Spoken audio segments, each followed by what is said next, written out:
আমি এখন contract broiler ফার্মের একটা ভিডিও করতেছি। সেটা হলো এখানে বাচ্চা 800 আসছে না, 800 বাচ্চা আছে। আপনারা দেখেন বৈদ্যুতিক সিস্টেমে গোলযোগের কারণে এখানে এই কয়লায় হিট দেওয়া হয়েছে। ব্রুডার, ইলেকট্রিক ব্রুডারও চলে। এখানে খাদ্য আছে 1 2, পানি আছে, খাদ্য পানি আছে 2 4 6 8 10 12 14 16 18 20 21টা। এটা আরেকটা আরও বাড়াইতে হবে, আরও বাড়াইতে হবে। হ্যাঁ, তারপরে হলো এখানে আজকে বাচ্চার বয়স 8 দিন রানিং, 8 দিন রানিং। তো আছে, স্কেল আছে এখানে, আচ্ছা নিয়ে আসেন তো একটু। স্কেলটা দিয়ে আমরা একটু বাচ্চার ওজনটা নিব। তো আশা করতেছি এখানে ভালোই আছে। ওজন আপনার 200 গ্রাম প্লাস হওয়ার কথা। আজকে 7 দিনে তো 200 গ্রাম প্লাস হয়, তো দেখি 8 দিনে আজকে কত হয়।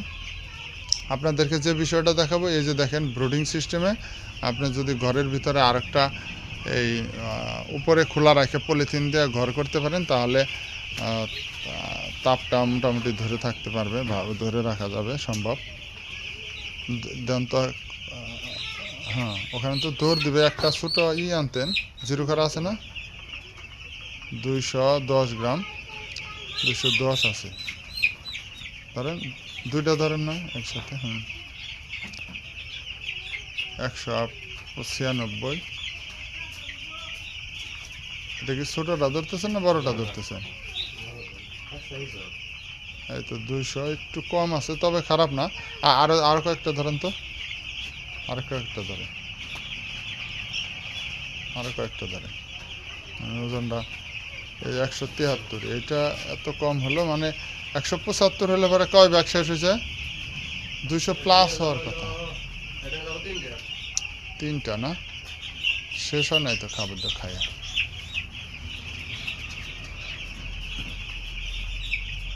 210, তো অ্যাভারেজ 200 আছে 8 দিনে। 8 দিন রানিং। তো তো শীতকাল তো, সেজন্য অত বেশি আসে না, ওইটা কাভার হয়ে যাবে। মানে ওজনটা আর একটু ভালো হওয়ার কথা ছিল। ওই দেখেন, হ্যাঁ, আপনার যদি ধরেন এখন ওই যে টিন যদি আরেকটা থাকতো, তাহলে কিন্তু মানে আরও বেশ কিছু বাচ্চা তার তাপটা নিতে পারতো, ঠিক না? আর এই